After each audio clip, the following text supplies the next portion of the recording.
Welcome to Centre Court with thanks to OMF. Kick back and relax with an adjustable bed from Australian design and owned OMF and watch sport your way. And Cobram Estate, Australia's most awarded extra virgin olive oil, grown, harvested and first cold pressed in northern Victoria. I'm Bianca Chatfield and thank you for joining us on Centre Court. Madi Brown is at the desk again. Madi, big weekend in netball. Oh, look, I mean, netball's never too far away from a headline, and we'll delve a little bit deeper into that, which is great. We will. Let's get into the OMF overview to start with. Watch sport your way. Of course, we have to look at the results from round 5. Look at that. West Coast Fever, enormous 36-point win over the Queensland Firebirds. Yeah, the Mavericks didn't have any answers for a supreme Adelaide Thunderbirds. And one game that everyone had their eye on, not because of necessarily what happened, but what happened in the extra time, what happened at the end of full time. The Lightning did seem to draw, then it ended up being extra time, and then the Giants got their first win for the season. And then the Swifts and Vixens, they never failed to put up a great contest, obviously for the Sergeant McInnes Cup, but the Vixens obviously coming through just with a couple of points in the end. A huge win for the Vixens in the end. And speaking about the Melbourne Vixens, we are lucky to be joined by Sophie Garbin, Aussie Diamond and sharpshooter for the Melbourne Vixens. Soph, thanks so much for joining us. Firstly, first 5 rounds at the Vixens been pretty good so far. Yeah, it's been a pretty good track record. I think I'm 100% Vixen, so far so good. We've had a few close ones, but yeah, couldn't have asked for a better way to start the season. So you're saying you're the reason that they're undefeated? No, I think it's since they got rid of Liz Watson or something, I think her name was, that's when they started to become good, I think. So talk about, obviously, your move to the Vixens, because although you've stayed at home in Melbourne, or, you know, how has it felt? Because you talked about being so welcome and it seems like you're just loving your netball. Yeah, it's been really good. I think it's helped having known a lot of the girls before coming to the Vixens, obviously, in the Diamonds environment, but also having a bit of a relationship with a few of the younger girls and my past ex-teammate, Kate Eddy. So that's been really helpful. I'd never had any experience with Simone or Di, so that's all been quite new to me. But yeah, it's just a really well-established environment, quite similar to what it was like at the Swifts, being under the Netball Victoria pathway and stuff like that. So I feel, yeah, very at home. And yeah, it was nice to stay in Melbourne, which was good because I do love Melbourne, best city in the world, I say. Oh, we say that as well. You're talking about Simone McInnes, the coach. What is she really like? You know, I'm hearing whispers that you're one of her favourites, and it's always good to be one of the favourites. Are you really after that coach's award at the end of the year? Yeah, well, I don't know what she's really like just yet either, Bianca. I feel like you might know more than me, but yeah, look, I feel like Zara might pit me at the post for coach's award, or even Manic. She seems to be a bit of a favourite, but yeah, I don't know. Simone's a funny one. I feel like she's probably got a different perception from the outside. And well, I definitely did have a different perception of her looking at her coaching from the outside, but she is more laid back than she seemed. I wouldn't say she's a lot more laid back, but yeah, she's probably what you've heard of her is, you know, very high standards in the training environment, but she also has a bit of fun. Yesterday she came up with a bit of a fancy dress pre-training, so that was a bit exciting to rev us up heading into this week. But what was the yeah, theme? she's a funny one. Can't say. Ooh, okay, we'll be stalking your socials to see if we get a glimpse of that. Yeah. So let's go back onto court and talk about your role within the Vixens. You know, we've seen obviously how dominant you can be in the 1 point, but the 2 point, the super shot, you seem to be shining there as well. Oh, I wouldn't say shining, but yeah, I feel like, I don't know, you look at all the successful teams, even the Swifts and, you know, even Fever at the moment, you know, they both have 2 point threats. Even you see Fowler getting out there, shooting the twos, and I think that's a real strength to have as a team, making sure we can both shoot the twos, and even Lily, when she comes on, she can be a threat in that. But I don't know, yeah, it's just, you know, putting the shots up, trying to get more comfortable in that area. Obviously, I love it when it's run and the post. But yeah, just trying to expand my game and get some more confidence in the 2 point zone. And this week, the Vixens are taking on the Sunshine Coast Lightning. You mentioned Liz Watson off the top, but, you know, obviously, do you hear much around the team about what this game means, the emotion around it, or is everyone just focusing on what you have to do? No, not really. I feel like before the season there was a few jokes about it and coming up against her in pre-season, but I think they'll probably be in the same boat as us in terms of, just going really focused into the game. Obviously, they're coming off a loss as well, so I don't think Liz will be too concerned about playing the Vixens. I think she'll be more concerned about trying to get the win for the team, her team.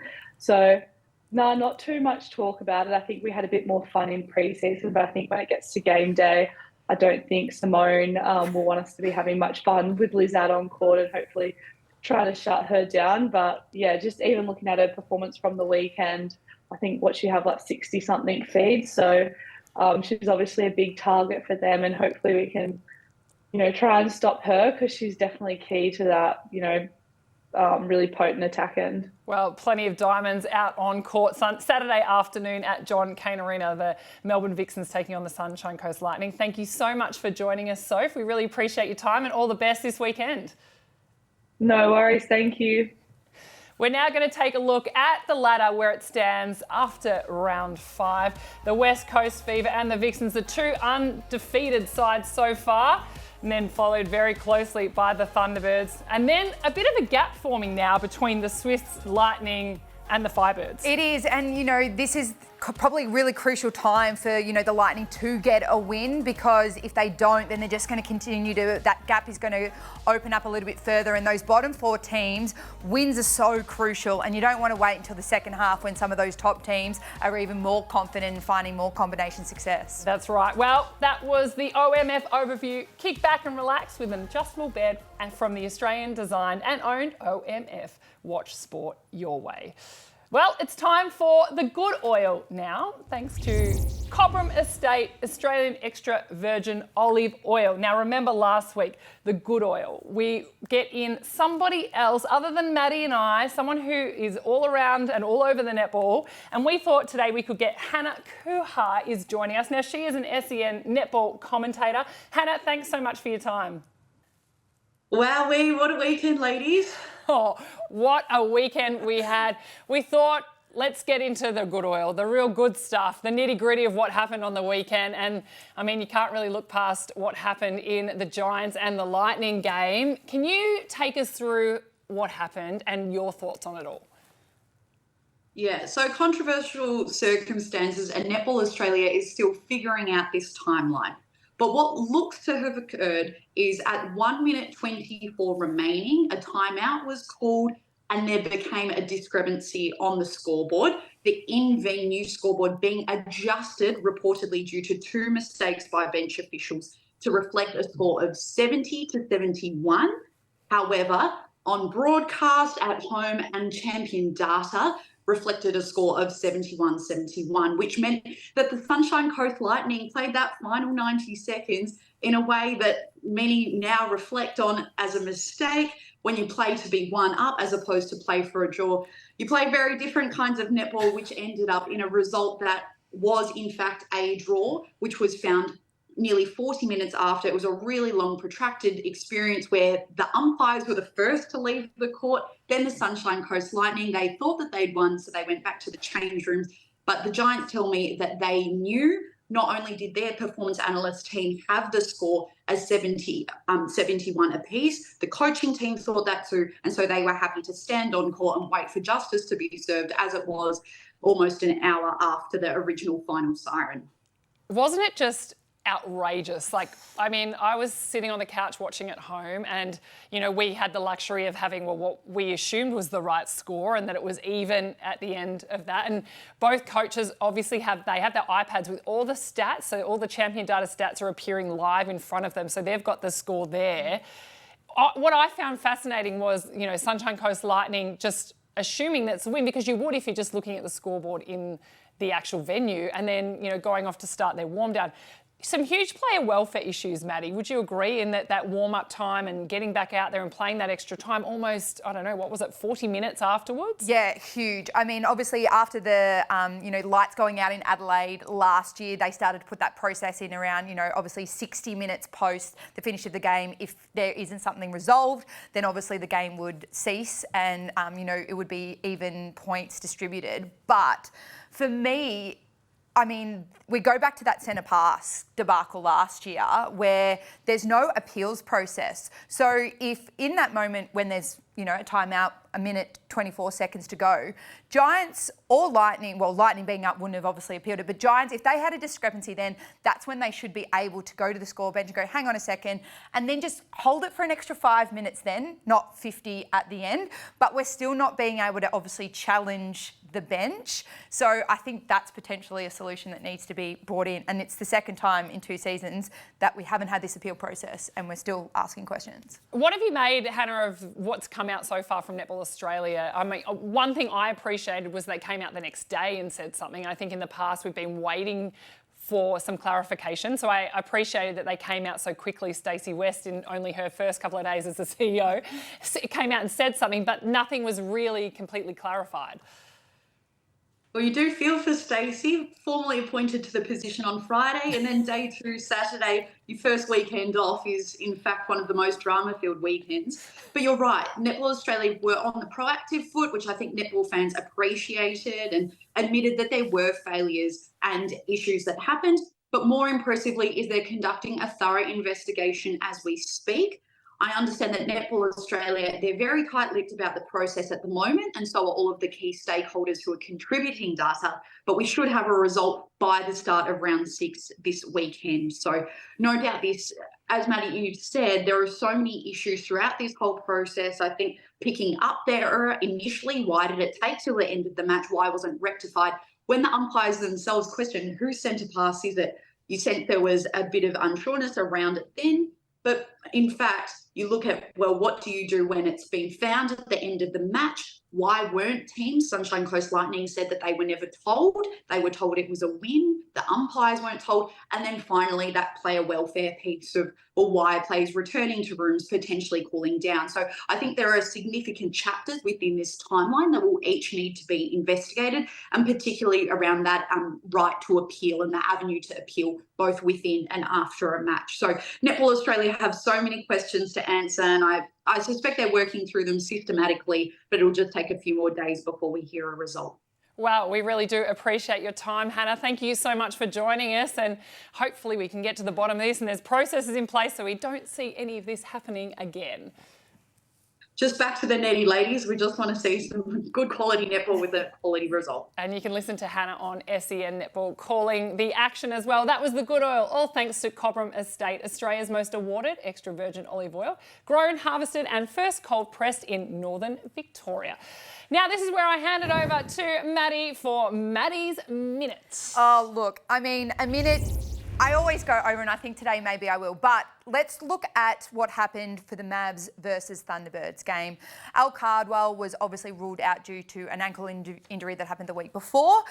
There's been a lot of chat on socials about this, so I wanted to address a few things. First of all, let's look at the training partners. I want to know what message it potentially says to their training partners in bringing someone completely out of their squad within, obviously Nat Butler within the mix. This is not the first time a club's done this, is looked with outside, obviously the training partners within their club. Yeah, what message is it sending to the training partners? What message is it sending to the state league players within that state? You know, there's not really a pathway for them to go, obviously, to get into the team. Of course, we don't know whether there's a bigger picture here for the Mavs, whether Nat is still in Melbourne, whether she might be looking out. But I think we need to go back to a solution of having 16 number squads. So you've got your 10 listed and they're signed, 6 training partners, 2 in each third. And then that is your 16. the team, because obviously we heard Thunderbirds going, oh, we only found out about it on social media that Nat Butler was actually within the team. They can actually then analyse for the group of 16, and then on game day you list your 10. So if someone doesn't get up for the game because of captain's run or last minute changes, you can do so. But yeah, there's not a lot of exciting times, I think, for some of those training partners when the opportunities do arise and they then are not looked at. So yeah, I think let's put a solution in place to really develop these young players, and when the opportunity arises, back them in and give them a go, because it was a bit of a loss for the Mavericks. Sorry, Magpies. They're definitely lost, but the Mavs on the weekend, because they not only lost the game, but they may have lost a little bit of that trust and even that outside respect from fans as well. Wow, that was one hot minute, maybe 90 seconds, but I loved it, Maddie. I appreciate all of your thoughts on that one. It's now time to get to the round 6 preview. Let's start by looking at this week's fixture and what is coming up. It is the Vixens and the Lightning, then the Fever and the Thunderbirds, Firebirds and the Mavericks, and then the Sydney Derby, the Swifts and the Giants. But we're going to hone in on 2 games which we think are the absolute standouts, Vixens and the Lightning. I mean, you look at that, Vixens 5-0, Lightning only 1 win to their name, and with how they recruited over the preseason, you'd think that they had way more wins obviously under their belt coming into round 5. But, you look at that and you go, gosh, Liz Watson coming back home. How's that going to feel? What's the emotion and energy going to be? Lightning have to win this game. It is actually kind of a season-defining game for them, because if they don't, it's just the gap between the top 4 and the bottom 4 continues to get out. But I'm looking forward to, how they actually strategically play the Vixens. But I'd love to see Liz Watson in the centre. I think a little bit more leadership down both ends, and she can be a bit more of a playmaker. Because seeing her stat, she's still in stellar form. And if that happens, then we're going to get to see the Maloney and Watson matchup, which I think is going to be exciting for everybody. And then, of course, what I think is going to be an absolute cracker of a game, the West Coast Fever playing against the Adelaide Thunderbirds. This game is happening in Perth, which makes it even more exciting, I think. The Thunderbirds have dropped 1 game by 1 to the Vixens. The Fever have been flying home in every single one of their matches. To me, obviously, defensively, the Thunderbirds, we know they're exceptional. They 16 gains just in that last game. However, the West Coast Fever, they got 21 gains last weekend. The combination Ruth Ariang and Sunday Ariang together, it was so awesome to see the 2 sisters out there, future diamonds for both of them, I imagine, as a combination at some stage. But one thing I think that the Thunderbirds are really going to have to lift a game on is their efficiency. It is how much they use every centre pass they've got, and we also know when they get the gains, they've got to take it to the post.